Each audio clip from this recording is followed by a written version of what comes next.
gente, tudo bem com vocês? Espero que sim. Bem-vindos a mais um vídeo. Eu já vim falar um pouquinho das minhas leituras do mês de janeiro de 2021.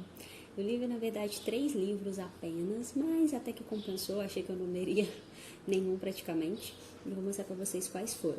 O primeiro livro eu li em versão e-book, foi A Menina da Montanha. Esse livro aqui é da Tara Westover, acho que é assim que pronuncia o nome dela. É um livro que eu estava querendo ler há bastante tempo. E desde quando lançou, e eu vi algumas resenhas assim pela internet, porque é uma história de não ficção, é um livro de memórias, que conta, né, a vida da Tara, uma menina que morava numa comunidade mormon e que vivia próximo a essa montanha. Vale lembrar que ela não fala especificamente da religião mormon ou de nenhuma outra religião. Ela já fala ali no começo que não é esse o foco dela. Ela conta sobre a família dela, né, e ela deixa isso bem claro. Então ela conta sobre como eles viviam, os costumes deles e tal. E aí ela conta sobre a família dela, né, sobre como eles viviam, os irmãos e tal. É uma família, acho que de 6 irmãos, se eu não me engano, e o pai e a mãe. E aí eles viviam, né, próximo dessa montanha. O pai dela era dono de um ferro velho e ele não acreditava em nenhum sistema governamental. Ele não acreditava no governo, ele não acreditava na educação, ele não acreditava nas escolas, obviamente eles não iam, não frequentavam aulas. Ele não acreditava em hospitais, em remédios, em vacinas, então eles não eram vacinados e também não eram registrados.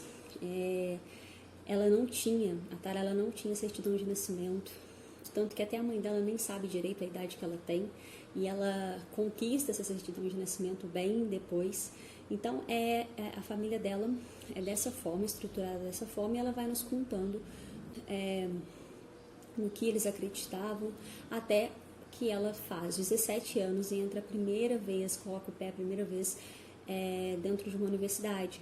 Ela tem essa aula a primeira vez aos 17 anos, quando ela conquistar o doutorado. Então, ela conta sobre o mestrado, sobre o doutorado, sobre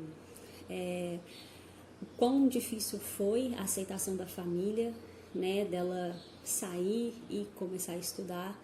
Então, é um livro, assim, muito tocante, porque tem partes que são muito intensas.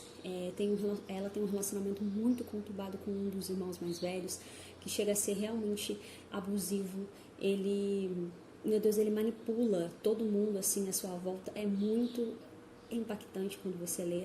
Então ela conta sobre esse irmão, ela conta sobre os outros irmãos dela que a apoiaram a estudar, sobre o pai não acreditar, né, nesse sistema, achar que ela está fazendo algo extremamente errado.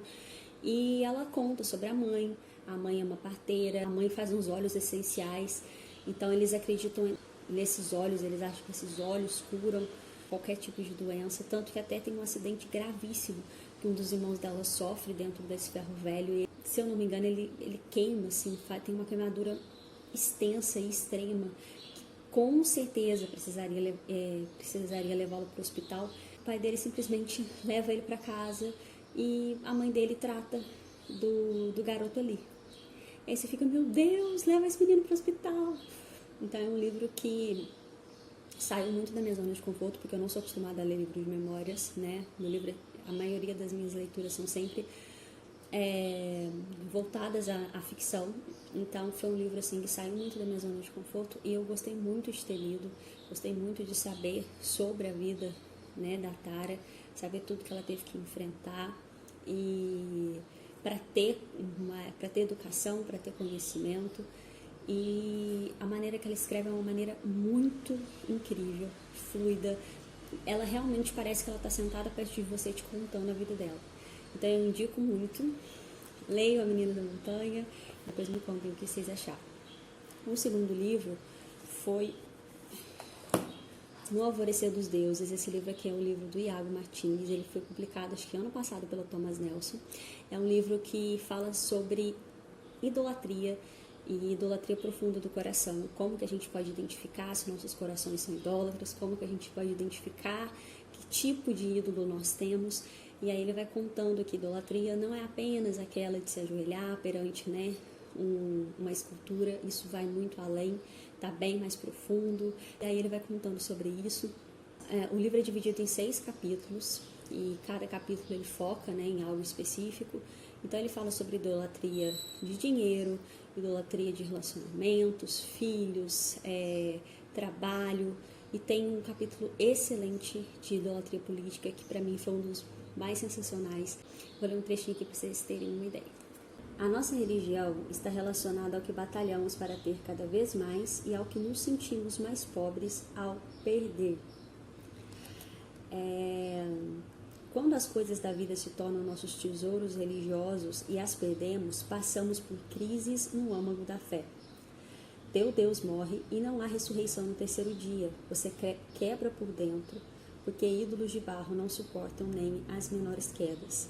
Então ele fala que o ídolo é tudo aquilo que te preocupa, o que te move, o que te faz acordar e trabalhar para isso. Então pode ser qualquer coisa que te afaste de Deus.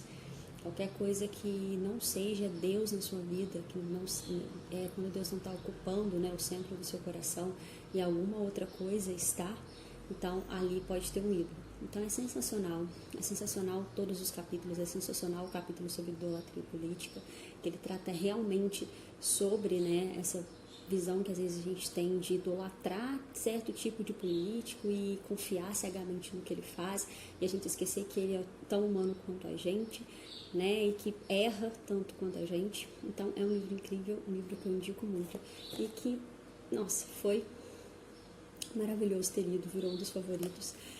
Agora o terceiro livro, que eu li bem rapidinho, ele é uma adaptação, que é Viagem ao Centro da Terra.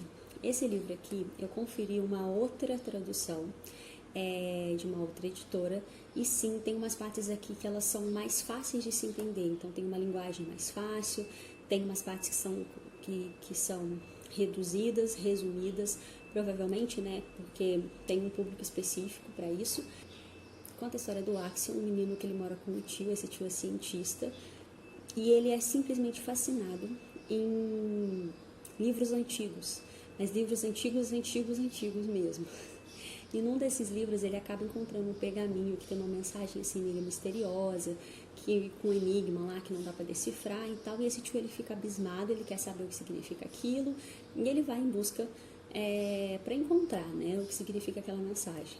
E o Axel acaba descobrindo o que significa aquela mensagem. Quando ele lê, ele fica muito impactado, porque ele fala, eu não vou contar para o meu tio, porque se eu contar para o meu tio ele vai querer ir, eu vou ter que ir com ele e eu não estou querendo morrer. Mas aí, no fim, ele acaba contando que é sobre a viagem ao centro da Terra. Ele realmente encontra um lugar onde teria uma passagem para chegar ao centro da Terra. Então eles viajam até esse lugar que fica na Islândia, contratam um caçador e um guia que é o Hans, e vão os três para o centro da Terra enfrentar um monte de coisa. Então eles passam fome, passam sede, passam calor, encontram animais extraordinários que nenhum deles fazia ideia que vivia abaixo deles, né? E vão seguindo as pistas que esse pergaminho tem. Eles seguem as pistas desse cara que seria o primeiro, né, a ter encontrado o centro da Terra, e aí eles vão seguindo essas pistas. É claro que eles se pedem, claro que não sai nada como planejado, mas é um livro muito, muito bom. A história é meio contada através de diários de bordo. Então, a gente vai ter o livro em primeira pessoa, contado pelo Axel, e aí a gente vai sabendo mais ou menos o que eles estão vivendo, o que eles estão passando, enfim. Eu pretendo ler a versão normal, né, sem ser adaptada, mais pra frente, depois venho contar pra vocês se realmente tem muita diferença, mas eu acho que não, né, eu creio que não. Mas enfim, gente, esses foram os 3 livros que eu li, né, no mês de janeiro. Fevereiro eu não sei como vai ser, mas eu comecei a ler Cristianismo Puro e Simples, do C.S. Lewis. Que livro incrível! Já estou na página acho que 40, e aí depois também eu venho falar um pouquinho com vocês sobre ele. E é isso, gente, esse é o vídeo, espero que vocês tenham gostado. Contem pra mim o que vocês leram em janeiro, e até a próxima. Fiquem com Deus, tchau!